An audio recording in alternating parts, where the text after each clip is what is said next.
Hello and welcome to the Female Frontier Awards, presented in association with headline sponsor Male Metro Media and media partner IPA. Coming up, 2 panel sessions with industry leaders exploring creating a collaborative environment at work and adapting to change. And of course, we'll be honouring the exceptional women who are pushing boundaries with their groundbreaking achievements in the marketing, advertising, media and tech industries. Now, to start proceedings, here's Campaign's Brittany Kiefer. Hello, and welcome to Campaign's Female Frontiers Awards. I'm Brittany Kiefer, Campaign's Creativity and Culture Editor. These awards are all about celebrating groundbreaking achievements from women in advertising, marketing, and media. We've also brought together some esteemed industry leaders for 2 panel sessions that will give you a candid take on some pressing issues you may be facing in your career. But before we start, I'd like to say thank you to all of our entrants and to our panel of judges, who were led this year by Sarah Jenkins from Saatchi & Saatchi London. Thank you also to our partners, Male Metro Media and the IPA. But most importantly, I want to say a big congratulations to all of our honorees. It wasn't an easy task for our judges to narrow down the shortlist, but in an extraordinarily challenging year, all of you have demonstrated true creativity, innovation, and leadership. So to all of you watching at home, enjoy the event, and I hope that we can meet again in person sometime soon. Thanks, Brittany. And here's headline sponsor, Male Metro Media.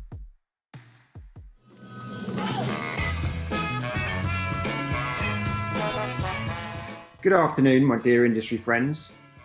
Male Metro Media is extremely proud to once again be supporting this year's Female Frontiers.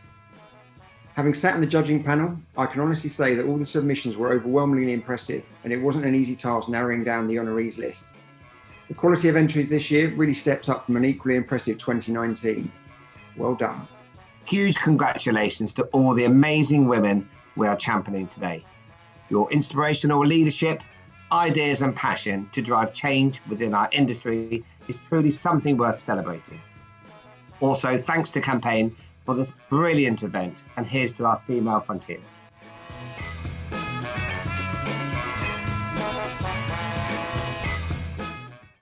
Now, please don't forget to get involved and spread the word about today's presentations using hashtag #FemaleFrontiers and tag us at Female Frontiers. We have 13 categories recognising those leading the charge within their field and paving the way for the next generation. This year's panel of elite industry judges was kept busy with an overwhelming number of exceptional entries from across the industry. We start with 3 categories for leading the charge, celebrating women dominating leadership. Our first Leading the Charge award is for consulting and communications. And our consulting and communications honorees are Nick Govia, who wanted to prove a values-led business could outperform the market, and despite COVID-19, she doubled down, modifying Blurred's Articles of Association to ensure equal emphasis on people, planet and profit. Rana Harmane, who after 3 decades is one of the most influential figures in Jordan's communications industry, shaping and setting a new tone in the industry and winning her country its first International Advertising Award. Jess Hadley, who, when many businesses were shutting up shop, chose to fight on and has since grown the team to 5 full-time members of staff, while her passion for bringing stories to life brought on 5 new clients in the smart tech sector. Becky Willen, who set up her brand purpose agency 11 years ago, inspired by the idea that successful businesses could also have a positive impact on the world. She's created a successful, profitable agency. Well done to our Leading the Charge Consulting and Communications honorees. Next, it's the Leading the Charge Award for Creatives, and our creative honorees are Pip Hulbert, a direct, focused and fearless leader whose tireless work ethic had successfully brought 2 renowned agencies together to create a new, future-facing powerhouse, creating a strong sense of teamwork and partnership. And Adela Krausova, whose leadership has seen her agency almost double its revenue, grow its headcount and achieve gender equality. Something unusual in Czechia, where women earn some 20% less than men. Congratulations to our Leading the Charge creative honorees. Our final Leading the Charge category is for media, and the honorees are Natalie Bell.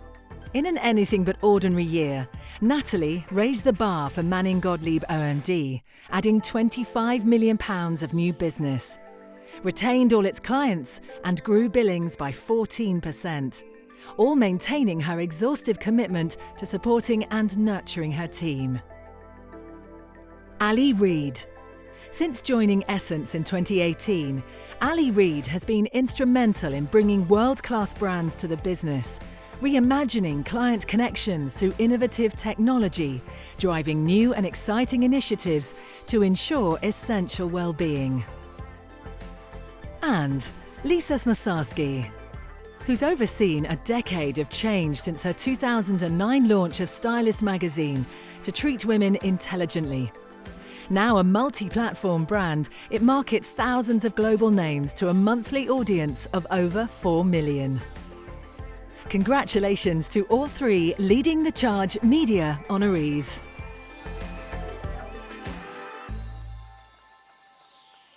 We move on now to Brave Brands, recognising female brand marketers who are creating the most powerful campaigns and brave brand positioning. And our Brave Brands honorees are Sarah De Cavallo, whose It's a Penalty campaigns have revealed how global sporting events are a major channel for human trafficking and exploitation, and seized the opportunity offered by these major events to create widespread social change.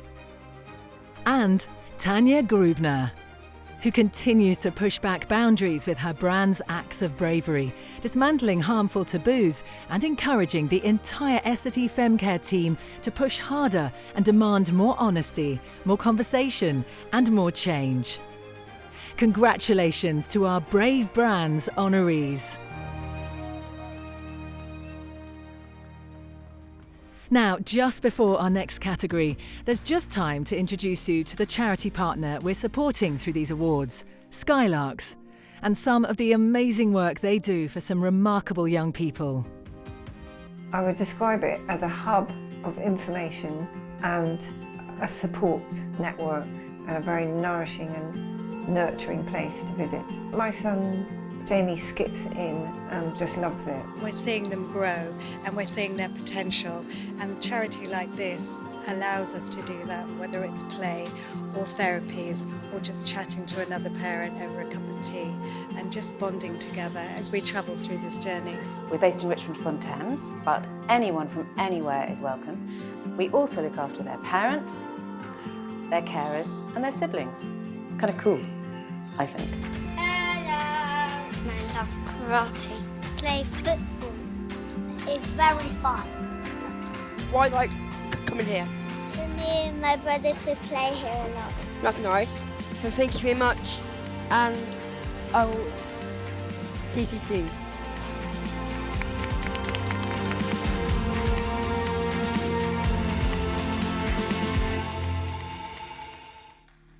You can find out more about Skylarks or place a donation by visiting their website, skylarks.charity. Next, our awards for championing change, honouring those women who are constantly pushing the boundaries of equality and gender balance and making dynamic and brave changes in their workplace or industry. And our championing change honorees are Melanie Chevalier, who founded Creative Culture in 2008 to change the way we look at cultures. And with her multicultural upbringing, it was only natural that Melanie would dedicate her life's mission to driving change in the global marcoms industry. Tanya Grubner, who, working with AMV BBDO and her team, established the rallying cry, Live Fearless, while creating Essity's first global brand positioning for femcare products, transforming it into a holistic, intimate care category. Holly Hutton, who co-founded music supervision agency Sister Music back in January 2020, and spent all lockdown talking to female and non-binary composers before launching her Sister X label to showcase them to the wider community. Ali Owen, whose Brixton Finishing School creates a diverse and equitable talent blueprint for the industry, with 230 talents from multicultural, socially mobile, neurodiverse, and mostly female backgrounds placed in underrepresented roles. Clarissa Pabby, a formidable creative and cultural leader who's championed change in storytelling, talking to young women about representation. She's also a pioneer in the UK market for influencer audiobooks with her fastest ever selling edition. And finally, Kim Rowell, an unfaltering voice in representation, diversity and progress.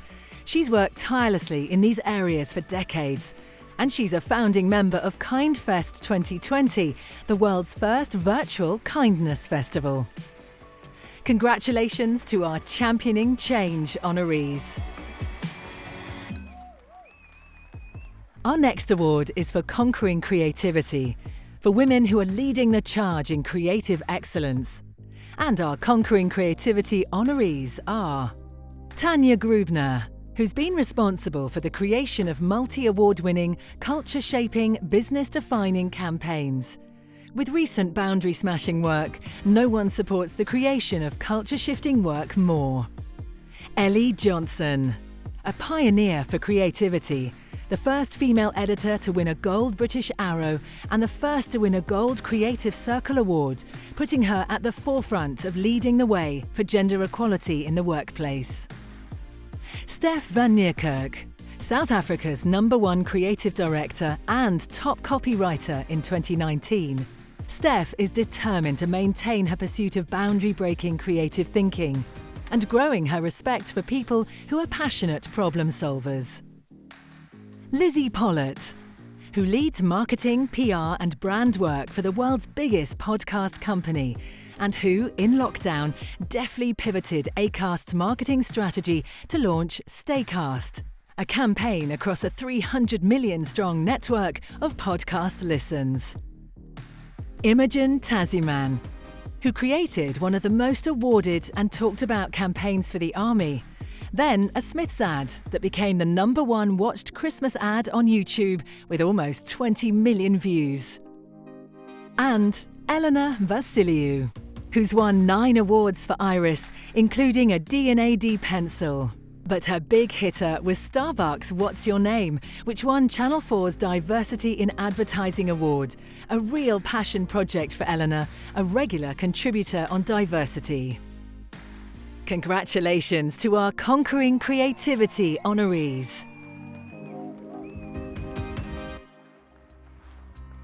Making Media Matter is next, a celebration of women making meaningful decisions in media planning and buying. And here, the honoree is Yewande Ogunkoya, who, as an integral member of Essence's ITV pitch team, impressed with her superior planning knowledge and personal approach, subsequently playing a key role in onboarding ITV while her team remains heard and cared for. Our Making Media Matter honoree. Next in the spotlight, it's Transforming Technology, dedicated to those women using technology and data in new and innovative ways. And our Transforming Technology honorees are Ashley Bishop, co-founder of Bagboard, an innovative concept that incentivizes people to use and reuse eco-friendly paper smart bags, and features brands that are kind to people and the planet. Sarah Puri, an established creative director who, with her team, understood the powerful role language plays in gender inequality, so decided to turn the tables with a digital tool that helps women self-promote with impact.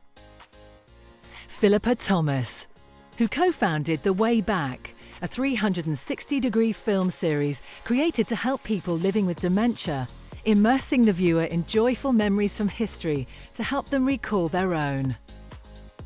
And Rupinder Upal, whose thirst for innovation through tech saw her transition from a product support freelancer to leading the entire Unruly EQ product suite, overseeing and managing its product development.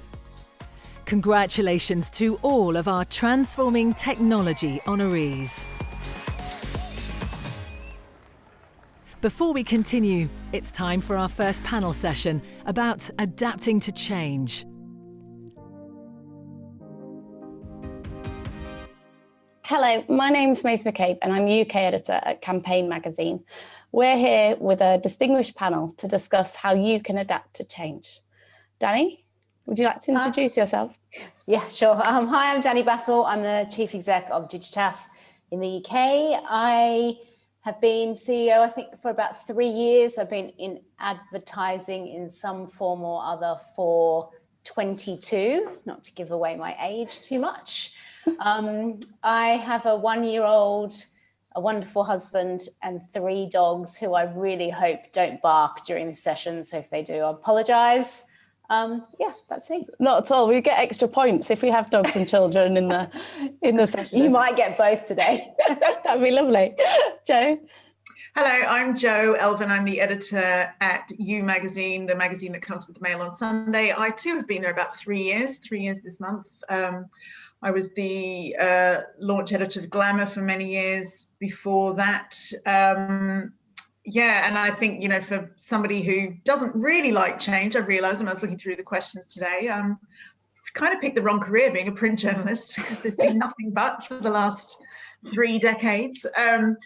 But yeah, we can talk about that. And I too am at home with husband and 15-year-old daughter, which is a whole different kettle of fish to a 1-year-old, and a dog who turns 11 today, who is very yappy. So yes. Oh, lovely. And Leila? Hi, I'm Leila Siddiqui. I'm Associate Director of Diversity and Inclusion at the IPA. We are the trade association that represents advertising agencies, over 300 of them up and down the UK. And I've been there exactly 10 years. And I have a background in marketing and strategy, which is the way I look at D&I through a strategic lens. And I am living with my new husband in central London. Sarah? Hi, hello, I'm Sarah Tate. I am the CEO at TBWA London, coming to my 4th year. Ooh, mind you, last year was either a very short year or a very long year. I can't really work out. And I am currently languishing at home with my 4-year-old and 5-year-old, so more potential exciting interruptions. Lovely.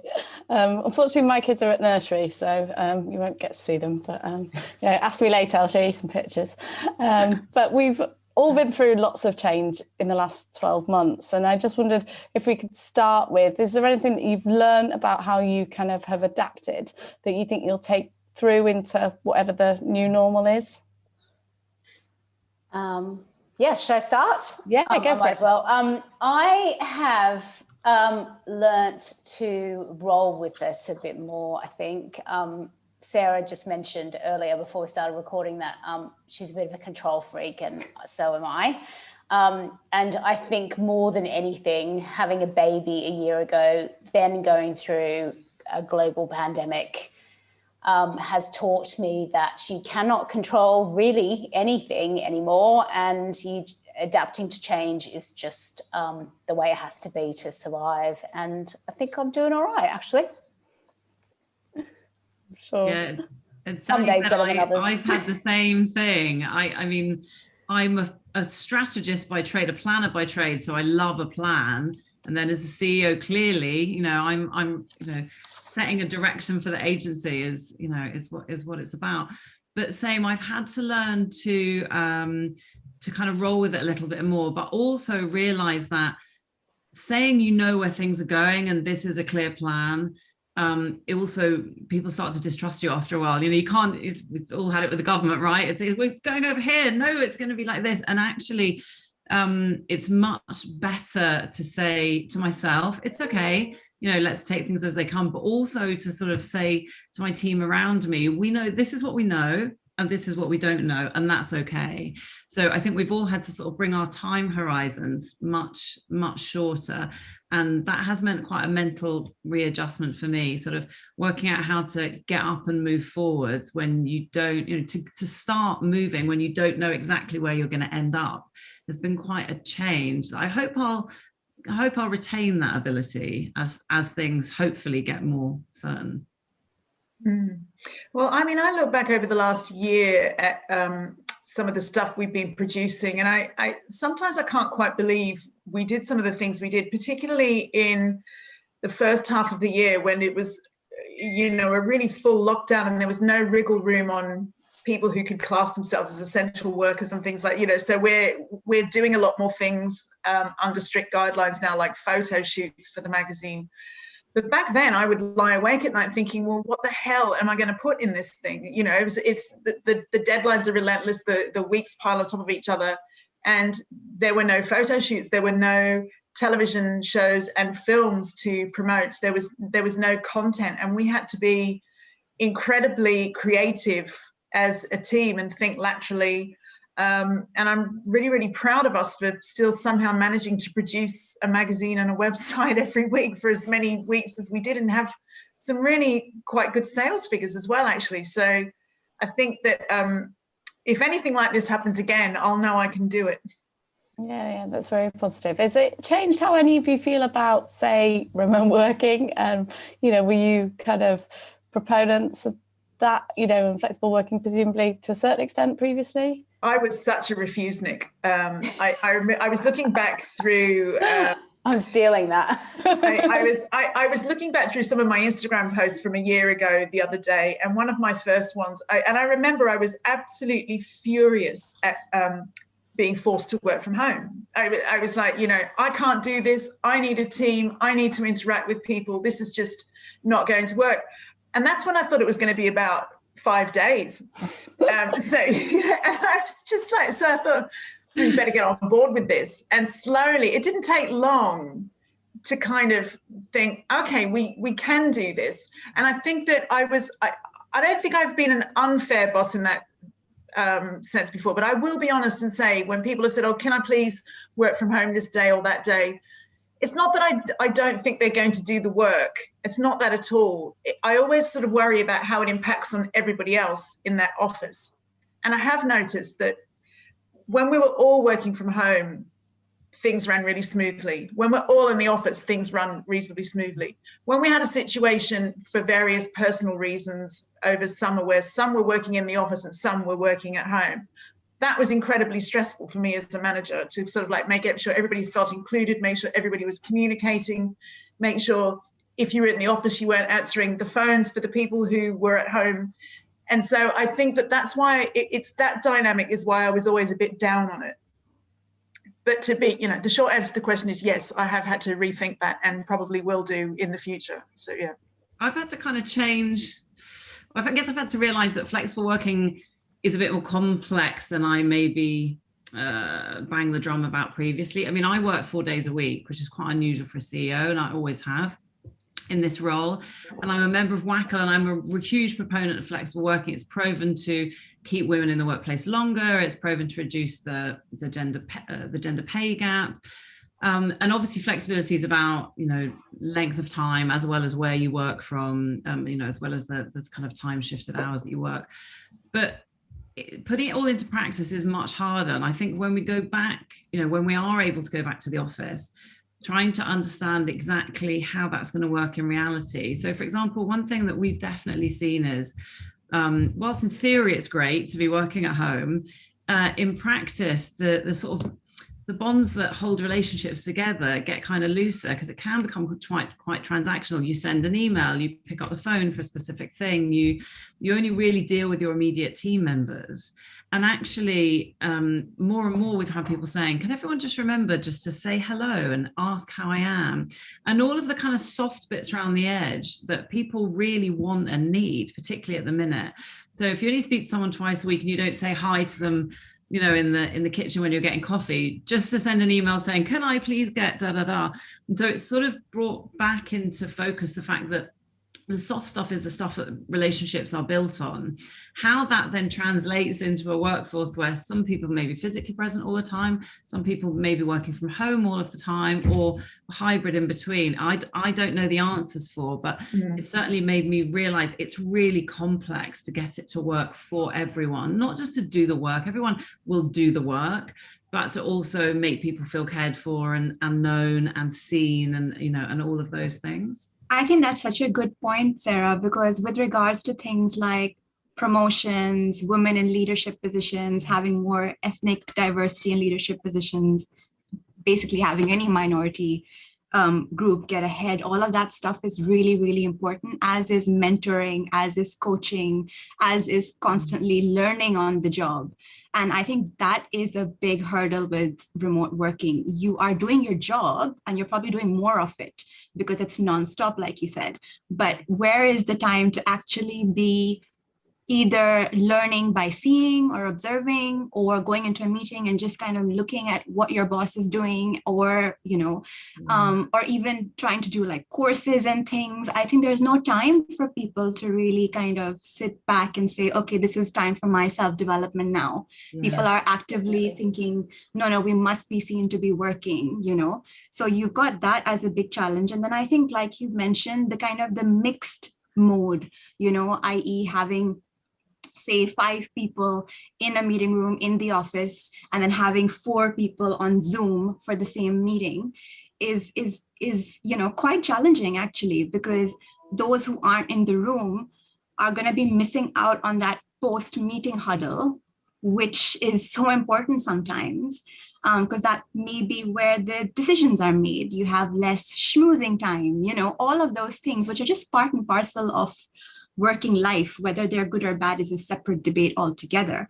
But I think it's really, really complex. So I know a lot of firms are trying to organize this in such a way that either everyone's in the office or no one's in the office at certain times. And I don't know how we're going to do it at the IPA either yet. But I think it's just really interesting because it's going to bring so much complexity, even though, of course, the, shirking from home stigma has sort of disappeared now, and nobody really is looking forward to like the same old kind of grim 5-day-a-week commutes.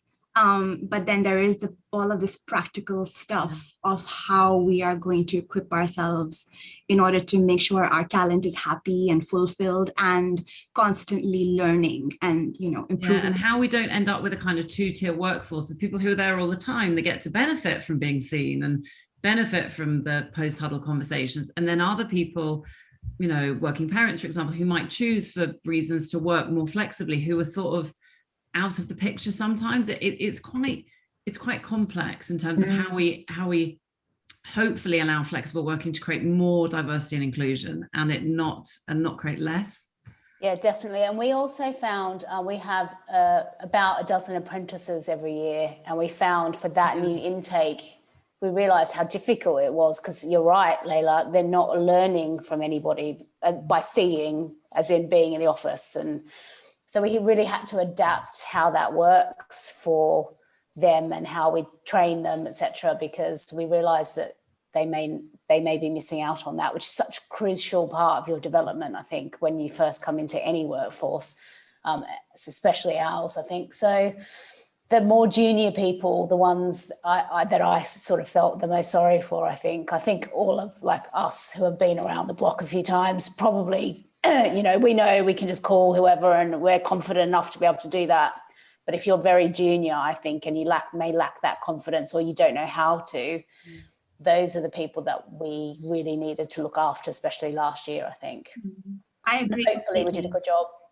Yeah, we run an apprenticeship program at the IPA, and we've actually had to pause that for a few months because we're starting again in September, because our training providers said that your employers, i.e. your member agencies, are just not, there's not enough jobs at the moment. And for the first time, we can't actually, it's legitimate enough reason, it's difficult to hire a young person when we're all working remotely, because they just need someone there, to kind of acclimatize themselves with. So yeah, I think that the entire sort of, below mid-level employees, I think this time has probably been hugely challenging for them and for anyone who's moved jobs, no matter which level they're at. I'm sure it couldn't be an easy time to move jobs right now. Yeah. Well, I've got a couple of people on my team who I've never met in person, who start, and they're working and they're doing a great job, but it's been completely remote. And I think that must be such a strange situation for them. Yeah. Sort of like check in with them as much as you can, but me, the boss, phoning and saying, "How are you?" They're going to go, "Great," So it's when they don't even really know me. So it's a really strange. Why are you calling? Yeah. Yeah. Oh my God. I know I'm not checking up on you. I just want you to know that I know you're alive and that you work here. So it's weird. Yeah. Is there anything sort of that happened, maybe in your earlier careers that helped you sort of during this time? Sort of any lessons that you'd sort of already learned that stood you in good stead? Well, I've always had an interest in public speaking. And I've not always been a very confident person, especially as a child. I was quite an introverted child, so it didn't come completely naturally.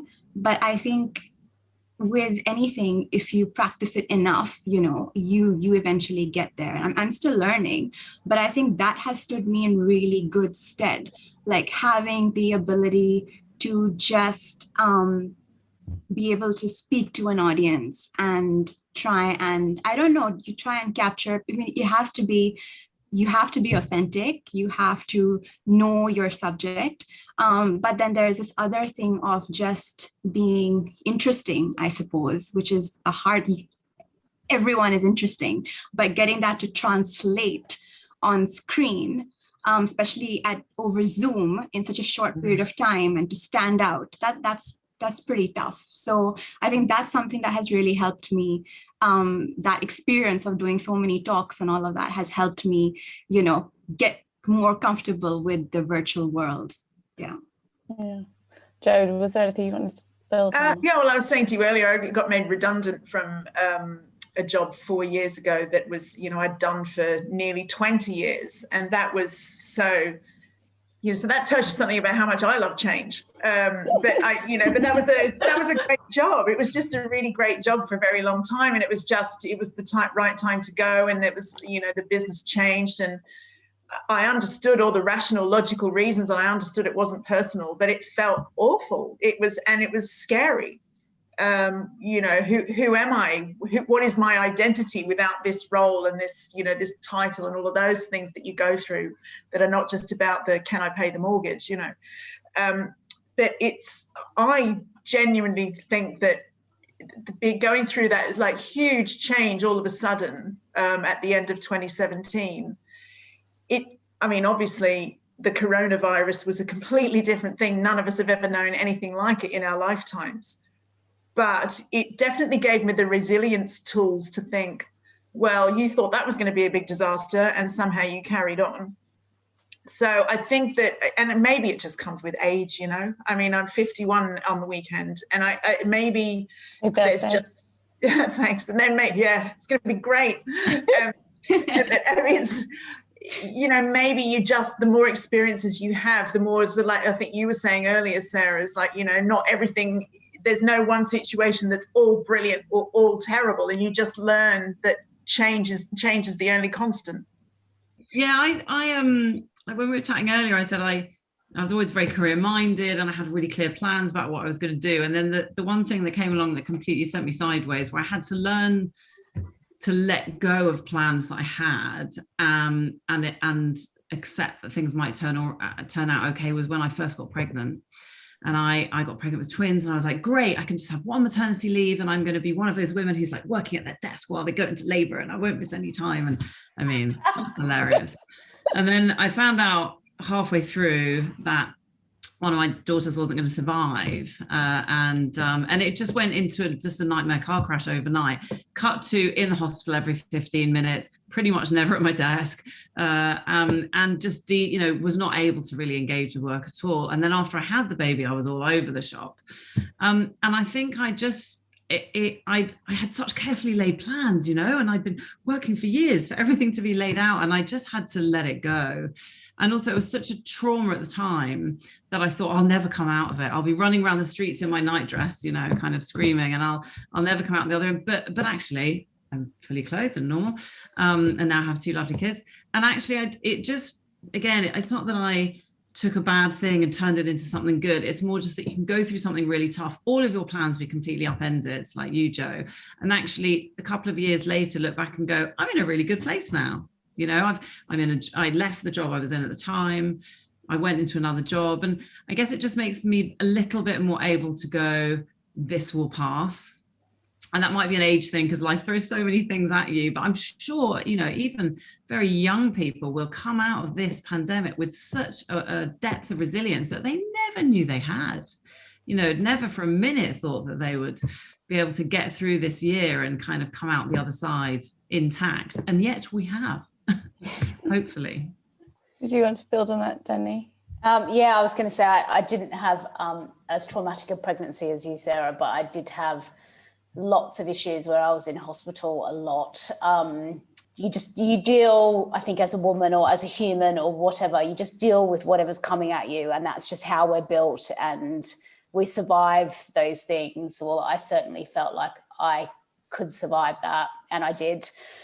And I also think being in this game, I don't know how you guys felt, but I, you know, grew up in Australia, and advertising, it was a very male-dominated industry. I was always told I'd never get anywhere, or made to feel that I would never get anywhere.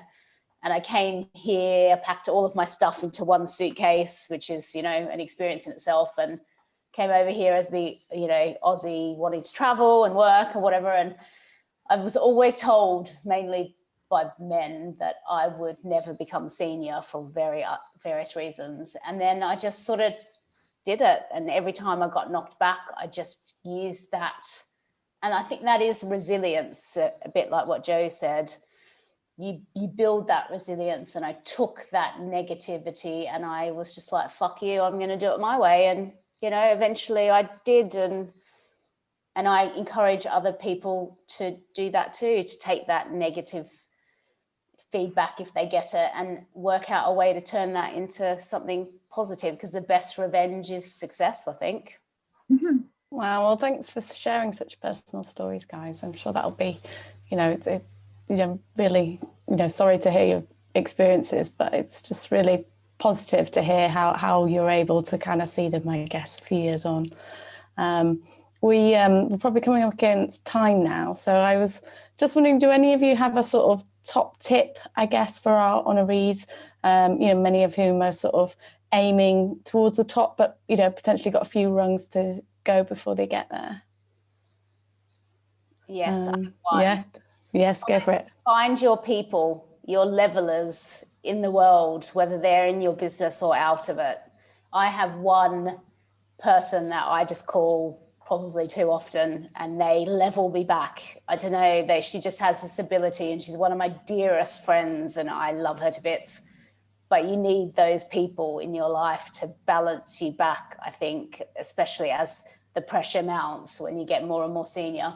So just find your people and love them and cherish them, and they will get you through it. Thanks, Sarah. Ask for help. I'm still terrible at it, you know, and forever you feel like if you ask for help, people think you don't know how to do it. Well, shock horror, no one knows how, you know, and particularly, you know, there's one thing which is, you know, particularly at the minute, there's a lot of stuff that people don't know how to do. But also I've realized that not asking for help and not asking lots of questions actually slowed me up learning. You know, you know, some guys I know just have no problems asking and asking and asking. I'd always be too busy trying to look like I knew. So just ask for help. No one's judging you, and you'll learn a lot quicker. But, you know, it's still a thing that I have to practice. Layla, you're next of my tiles. Yeah, I think I've got this sort of 1/3 rule, which I didn't apply to myself earlier on when I should have, but I think it's a good one. So I think with regards to distributing your energy, you know, having sort of 1/3 of your energy or your working time allocated to your actual job, So seeking out sort of the high value opportunities, making sure you're constantly learning, you know, improving and honing your craft, whatever it might be. And then having another third of your time sort of allocated only towards networking, which is so important in our industry. And it doesn't have to be networking in like the traditional sense of having to dress up and go to a Bassel gala or, you know, or an event or an Adweek event or anything. But by networking, it's just finding your tribe, like Danny was saying earlier, just making sure you have a mentor, friends, peers who you can bounce ideas off of. And then 1/3 of your energy should go into planning and asking for money, which is something that I haven't done in my early careers. And I wish I had been a little bit more confident to be able to ask for what I think I deserve. And I think that is a problem a lot of women face. And in this country, people don't like to talk about finances and money, which is fine. It's a very personal thing. But I think it's part and parcel of working life. So getting a pay rise and getting money, especially when you're on the way to the top and you're kind of in maybe in mid-level position is so important, because the more you don't do it, the more eventually it's going to be very hard to do. And that'll be, and even if you think you don't need a certain amount of money right now and you're getting your job satisfaction and everything, it'll catch up with you later. And because life changes, you have kids, you think about family or whatever it might be. It doesn't have to, all women don't want to have kids, which is fine too. But I think, a huge part of gender inequality is economic inequality. Yeah. And I think, we talk so much as an industry about social mobility, and we've got all these amazing initiatives to reach people from diverse backgrounds. What about our own house? Like, what about the social mobility disparity that's going on within our own organizations, where we're not being transparent about pay at all levels? So I think that's something to keep in mind. Yeah. Right. Thanks, Jo. Well, I was just going to say, if you are looking for change, the best advice I ever got when I was sort of like having a bit of a stagnant career time was like, to echo what you were saying, Layla, about networking and Sarah asking for help, sort of combining those two things. I found the best advice I ever got was just make a pact with yourself to meet with one person a week, and not necessarily anything to do with a direct connection in your industry or direct connection to the next level you want. Just to sort of like get different experiences, ask advice from all different kinds of people in different professions. And I just found that such an incredible way to kick my brain this way and that, and to think about my skills in ways that I hadn't ever thought of before and what they could be used for. And I just thought that was really, really useful advice to take forward. Lovely. I think that's a great place to end. Thank you so much for your time. I hope it was useful to everyone out there, and we look forward to watching your careers from afar. Thank you. Thank you to Maisie and the first of our 2 panel sessions today. We continue now with the award for Contribution to Inclusivity and Diversity, celebrating individuals making significant contributions towards inclusivity. And here, our honorees are Laura Collins, who's taken Merkel's Women in Leadership initiative and expanded it across mental health, LGBTQ+, gender, ethnicity, disability, and religion. Diolu King, who leads the paid social department at Essence and chairs Essence Village, a Black, Asian and ethnic minority community she launched to drive cultural change across the agency and the industry. Nick Govia, who's committed to building a uniquely sustainable business, holding true to its intention to work only with businesses working towards the UN Sustainable Development Goals. Deborah Harper, who promotes a culture of openness and momentum, actively looking to create environments which engage people and widen the discussion around diversity. Sachini Imbaldania, whose mission is to champion underrepresented artists so they gain the recognition they deserve. She's already made a positive shift in how clients and brands consider the diversity of people that craft their content. Claire Power, Tracy Wood, Hannah Stephen and Katie Smith, who, by pushing forward the Police Now brand, inspire underrepresented groups to deliver the ambition of a greater representative police force which can truly police by consent. And finally, Cindy Yao, who's made massive strides forward for inclusivity and diversity in her business. She finds true enjoyment in making a difference, simultaneously inspiring others to do the same. Congratulations to all of our contribution to inclusivity and diversity honorees. Our last 4 categories are the Rising to the Top Awards, shining a spotlight on industry's rising stars who are showing great promise in their first 5 years in advertising, marketing, media or tech. And the first of those awards is for Consulting and Communications. And here come the top honorees. Stephanie Joy Hubbard. The CMO of EDF Energy wanted people to engage with their brand for longer than 30 seconds. So Stephanie responded to the challenge by setting up an influencer marketing practice. The end results spoke for themselves with an average viewing time of 3 minutes 40 seconds. Stephanie Nicolaides, who during her time at the And Partnership saw her rise to Senior Account Director in just over 3 years. Part of the winning pitch team for Toyota, she continued her winning streak with her pivotal role overseeing the British Gas account, and now is enjoying success at 21st Century Brand. Aminata Surewure, who started her career on the recruitment team but now has taken the lead on pitches at Digitas. As a board member of Egalite, the Publicis Group employee network for LGBT professionals, she engages with executives to examine how it can be more inclusive in the work it delivers. Katie Thompson, who since 2016 has turned Katie Lingo into a hugely successful copywriting agency, working with global brands like SAP and DuPont. She's grown the business by some 144% year on year, working with some of Britain's best-known agencies. Congratulations to our Rising to the Top Consulting and Communications honorees.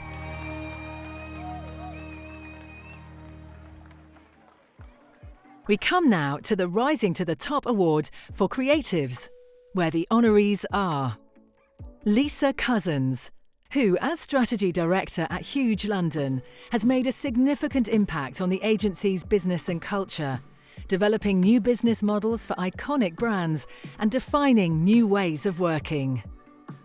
Then Rosie Cross, a true future leader who constantly pushes herself forward while taking others with her. A star of the strategy team at AKQA, Rosie inspires creative teams to think differently, pushing for provocative work on every project. Ashley Johnson-Palmer, who, alongside her pivotal role in the British Airways Team Horizon, is the chair of Ogilvy Roots, an intercompany network devoted to championing greater ethnic and cultural diversity within the industry, Ogilvy, and the work produced. Connie Marshall, who joined Iris's strategy department 2 years ago, bringing creativity and inspiration to her strategy work during the global pandemic. She continues to build Iris's credentials as a proactive, strategy-first agency. Livy Moore, who in 5 years has gone from working in a call centre to leading some of the largest brands' creative strategies. She's dedicated to leading by example, firmly believing that the industry produces its best work when compassion is intertwined with what it creates. And Florence Opara, who left a career in sales to pursue UX because it sits at a fascinating intersection of psychology, creativity, and technology. And now it's Florence's dedication to making technology accessible to everyone as consumers and creators that really sets her apart. Congratulations to all our Rising to the Top creative honorees. Our next Rising to the Top award is for tech, where there are 2 honorees. Ashley Bishop, co-CEO and founder of Bagboard, a conscious shopping platform which empowers people to promote, spend and save with sustainable brands. She's also deeply passionate about diversifying a male-dominated tech industry, making space for women in senior roles. And Louisa Saddington, an advocate of creativity for good. She's global creative strategist for one of the world's most talked about brands, TikTok. Since starting in July, she was soon on the core team out of London that launched TikTok's first ever global campaign. Congratulations to our Rising to the Top Tech honorees. Our final Rising to the Top award is for media, where the honorees are Darren Bambelu, who's made her mark in shaping inclusivity and belonging, designing and delivering a suite of inclusion workshops, empowering employees to become market leaders in inclusivity. Harriet Burnell, an emerging future leader with Publicis, who supports its executive board in key business decisions and transformational initiatives in rethinking employee engagement. Ro Kalonaros, with her enviable reputation as a deep listener, strategic thinker, creator and serial launcher, who's spearheading Omnicom's internal knowledge sharing platform. Bianca McLeish, recently crowned as Business Developer of the Year 2020, she's been called an inspirational powerhouse, the very characteristics of a future leader. Then, Emily McReynolds, a passionate digital marketeer who's recently become a mental health ally, trained to provide a confidential ear for colleagues who need someone to talk to. And Abby Ravichandran, who actively fosters a culture of openness in her team while working tirelessly to educate others about structural racism and bringing greater diversity to the workplace. Congratulations to all 6 Rising to the Top media honorees. It's time now for our second panel discussion about creating a collaborative environment at work. Hi everyone, welcome to our panel discussion. We're talking about how to create a collaborative environment at work. I'm Brittany Kiefer, I'm Campaign's Creativity and Culture Editor, and I'm going to hand it over to our panelists to introduce themselves as well. Okay, hi everybody. I am Nadine Young from Starcom. I'm Starcom CEO.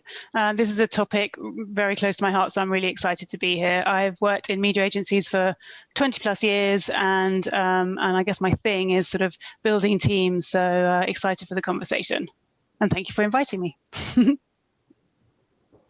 Hi everyone. I'm Sarah Jenkins. I'm Managing Director at Saatchi & Saatchi.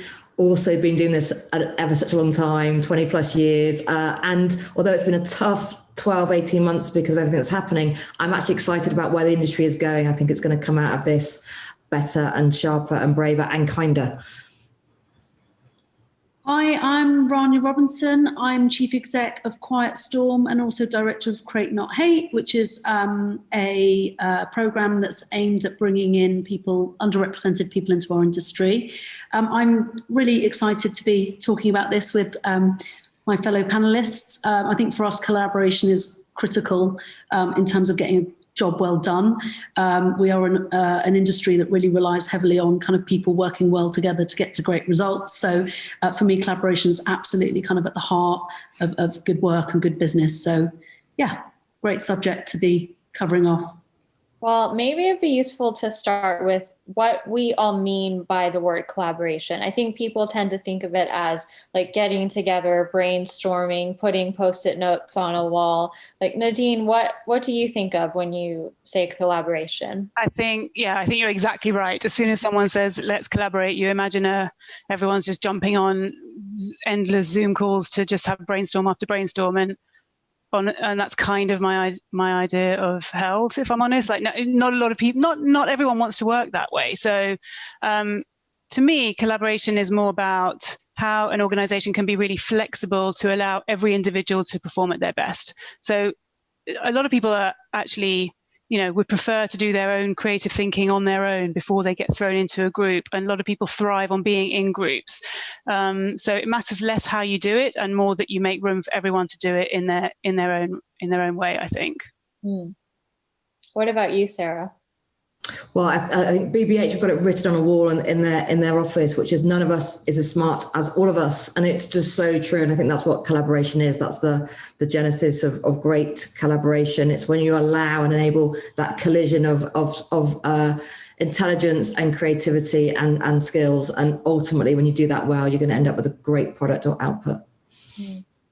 Yeah, I mean, I really wanted to just echo Sarah's point, really. I think for me, collaboration is about a group of people, often with different perspectives, different maybe, roles, remits, all working towards a common goal. And whether that's in a task or a very specific moment in time, or whether it's more towards a longer term vision, purpose, that's for me what collaboration means. It's that everybody's working towards the same goal and bringing their kind of perspective that delivers a much, much better result. I think the end goal thing actually is really important, because without everyone being crystal clear on what you're trying to achieve, and whether it's to answer a specific brief or whether it's a bigger picture, what is your company goal? If people aren't all working to the same end, collaboration could end up just being a lot of talk and a lot of swirl, with everyone trying to be nice and make sure everyone feels heard, but you're not actually moving forward. So one of the most important things to me is actually making sure that everything is very action focused and a really clear outcome at the end. Yeah, well, it's interesting that we're talking about this topic now in the third lockdown in the UK. And I think when it started, we probably all thought we'll be in this situation for a handful of weeks or a few months, and then we'll be back to the office. Some of us tried to get back to the office for a time, but how do you continue to collaborate and create that kind of environment remotely when you can't be with your team in person? And is there anything that you've learned maybe from doing this in 2020 that you're now taking into this year? Rania, what are your thoughts? Yeah, I mean, I think it definitely helps if you had a really, really strong set of values, clear vision, and strong culture before all of this happened, because what you've got is a bunch of people that are kind of working individually but also collectively with a really, really clear sense of values, vision, purpose, all the things we're talking about, which is the kind of end sort of desired end goal. And if you're a kind of a mature team, it helps as well. But having said that, we have had a couple of new people join, and we made some mistakes early on with some newbies, but we learned from that. But I think what's really important is creating opportunities where people can feel like they're in the trenches together a bit. And that's what you have in the real world, I think. I mean, you kind of get those moments in time where it's group collective power during very, very intense periods, which I think has been the big difference with the way we're working now, which is actually a bit more kind of task-led and scheduled and linear. So just finding opportunities to create those moments where it's not, specific to a task in that moment, and it's just creating an experience of being in it together and in the trenches together. So we do things like inspiration sessions where people are just sharing ideas and thoughts and inspirations, things that just come to them or they've seen, or so it's not related to a particular task, but it's just a moment to share and be inspired and just talk about things that are sort of out of scope for the day or for the week or the month. So I think things like that, trying to recreate those moments. And is that working well in an environment like Zoom? Like, does it kind of encourage interaction from people? Yeah, well, what we found is it creates discussion that isn't part of the day-to-day, because I think this way of working is very day-to-day, getting things done, as opposed to those moments that you have when you sit, on the sofas and have lunch and just talk about stuff, or the moment in the kitchen when you're just kind of checking in on someone's weekend, or all those little moments that are outside of core business. They're the things that aren't happening, I don't think, at the moment, is those moments outside core business. It's just core business. Yeah. So we're trying to create those moments outside of core business, whether it's sharing ideas or whether it's, live. We've done live drawing classes where, you know, just giving people an opportunity to be creative that is, you know, that isn't sort of part of the day job, and just, you know, and obviously the sort of the Zoom drinks and things like that. But we're just sort of trying to think of those moments in real life and trying to recreate them virtually in some way. They're not the same. I don't think we can pretend they're the same as the real thing, but it just takes you out of day-to-day core business, which I think. You have to be so much more deliberate about everything because it doesn't happen organically. So yeah, exactly the whole, you know, just bump into someone while you're making coffee in the kitchen sort of thing. And we've done similar things, and we've actually had, you know, coffee roulettes, and we've had cuppa catch-ups and things, you know, just to make sure that we're scheduling those times to make sure they happen. But yeah, I mean, it isn't the same, but I think it does at least crystallize what you want, what you value about your culture. Because what's kind of interesting actually is when culture really should stand despite geography and despite any curveballs being thrown at you, right? So it shouldn't be reliant on the ping pong table, and it shouldn't be reliant on, you know, the cool beanbags. And it's not that sort of, that isn't culture. To me, culture is what stands when all of that stuff is taken away, as it has so rudely been taken away. So, you know, if what matters in the end is looking after your people, if what matters is, you know, maximizing creativity, then you just have to be incredibly deliberate about how you go about sort of replicating that in this world. Yeah, I guess, like, I'm so emphatically agreeing with everything that you're saying. And culture is that connective tissue. Just, it solves so many of our problems. And it's when that's in place, you then drop down at a project level or a task level. And then I think where collaboration can get properly powered up in the remote world is actually being unbelievably structured with goals, as we've talked about, but also working within a framework. And we talk a lot about full funnel selling. So we work within that as one of our key frameworks, because you almost need the rigidity of that and those guardrails to allow us to go off and do things independently of each other. And then when we come back, whether that's as an agency or as a cross-agency group or a cross-agency client group, you're all working within those guardrails. So completely agree on culture. A really tough, robust framework is critically important. And I think the last thing is the gift of time. Yeah. It was like we were time crunched before all this. Now time is such an amazing solve for so many things, and it's making sure that there is the time factored in on any given project, but also giving people the time on their own to get the job done. So one of the things on a practical level, which has been transformative, so we've introduced Saatchi timeouts. We played around with the time, but now we've settled on 12:30 till 2 and 6 to 7, no meetings. And that has transformed our ability to be productive and actually more collaborative when we are together by actually refusing to have meetings at certain times in the day. So on a practical level, big fan of the Saatchi timeout. Yeah, I'm hearing about that more often. Like Wonderhood Studios published a piece on Campaign recently about by Aidan McClure, their creative leader, saying agencies should run more like factories. So they have really set times they've set in place for their teams to, you know, in this time, no meetings, in this time, no emails after whatever hour. So it's kind of counterintuitive, like this very structured day, he argues, might actually free up these creative moments. And I am interested in how you're creating that work, how you're actually making creativity happen and making sure that all voices are heard, whether they feel comfortable speaking up on a Zoom call or not. How is that working out? I think that's really something that people struggle with, actually, because if you think how hard it is for someone who is maybe quite junior or just a bit of an introvert and just not that confident to speak up in a room full of people physically, where you can judge when there's going to be a pause and you can judge who's going to smile at you and you can judge things so much. I mean, like, you just can't do it on Zoom. It's almost impossible to know what the mood is and to know when's the right time to jump in. I have a lot of sort of empathy with. I used to be like that, so I'm very sort of aware and empathetic to people who are sort of the introvert who find it quite hard to speak up in a room. We've tried to buddy people up. So we have something that we have going on at Stockholm, which I think is going down really well with the teams, is an initiative that we call Future Leaders, where we bring sort of our junior mid-level talent into our leadership team meetings so that they can just see how an agency runs, right? So they kind of get a bit of a fast track view on management and what's all the stuff that we really talk about that we don't want anyone to hear about, which is really nothing. So it's very transparent and open. But conscious that they might be very intimidated by that sort of group of people, we pair them up with a buddy who will take them through the agenda beforehand, who will be their ally on the call, who will follow up with them afterwards. And we've found that people feel pretty safe speaking up. So I think buddying, preparing people in advance, laying down expectations.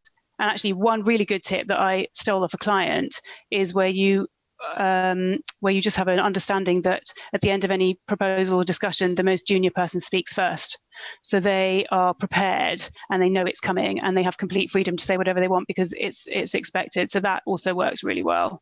I think just to add to that, the point you made earlier, Nadine, about being very deliberate about everything, I think that's again, you have to be even more deliberate about creating opportunities for people to have a voice and get used to it. It's like anything, isn't it? The more you do it, the more comfortable you feel with it, and the more you get positive response or affirmation, the more you continue to grow that kind of confidence to speak up. And I think early on in a lot of our careers, we've all felt like that. Where you kind of got a great idea, but you don't want to say it, and then someone else says it, and you're like, God damn it, I said it. Yes. Not just we've been there, haven't we? So what we do again, it's like by creating like opportunities where we invite people to share something, anything that they feel comfortable with, that inspires them, that makes them kind of anything at all. I think it's just creating opportunities for people just to be used to standing up and sharing an idea or a thought or an opinion in front of their peers. And actually sometimes that can be more intimidating than anyone else, but I think it's just, you just get used to it. And then also just inviting people in to have a point of view as well. What I find is I have to ask people, I'll say, look, what do you think? Or, and pull people into the conversation.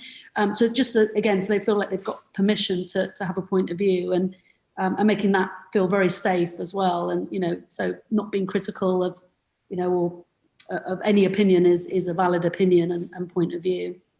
Yeah, and I do wonder if something that I definitely worry about, and the leadership team at Saatchi talk a lot about, it's not just the lack of support or involvement junior people may feel on Zoom calls, because it's hard to sort of give your opinion and step up. I do worry about how hard it must be just to work generally when you don't have the osmosis of learning, where you can't just lean across the desk and say to your AD, why are we doing that? Or how do I find the time code? In truth, that the power of collaboration is what you can do when you're not on the Zoom. And when you're not on the Zoom, who do you ask for? Where do you get the support from? So I think as an industry, anything we can do and learn from each other for how we power up that junior sort of 5, 6, 7 years in, those juniors must be finding it harder than we can probably imagine at our level within the industry. Even new joiners, people who have just never met their teams in real life at all. I mean, that's something that I think people have got a lot more deliberate about. What is your onboarding approach, and how can you make someone feel, I mean, it's awkward enough when you're in the office, right? Day one of a job, and you're kind of, I don't know, my email's not working, I don't know what to do. And, and so we've got to be so much more careful about that now. It's really tough. It's very tough for people. I think also one of the things that's worked well is having, when people are new, is having standing check-ins like every single day, twice a day even. So 11 o'clock every day, 4 o'clock every day, I'm yours. Let's just jump on for 20 minutes and just see what you've been doing, who you've met, those sorts of things, so that they never feel left in a sea of trying to figure this out on my own. Yeah. I mean, Brittany, you're not going to be able to shut us up, are you? I know, we could go for it. No, I mean, there's parental leave and still coming back from maternity leave. I think, that all these things, the best practice, the more we can share, the better. I think we are almost out of time. If there's, I think a good way to end was maybe if each of you just share kind of like one quick tip that's going to help you collaborate in 2021. Something, whether it's like the meetings that you're having, or limits on Zoom calls, like something that you want to take into this year. I think probably we've spent so much time thinking about this that maybe all the immediate solutions have hopefully been implemented by now. But I think what's really important is to keep listening to what people need, and then to be really like I said, to be really deliberate about what you're doing to address those needs, because they'll keep changing and moods keep changing.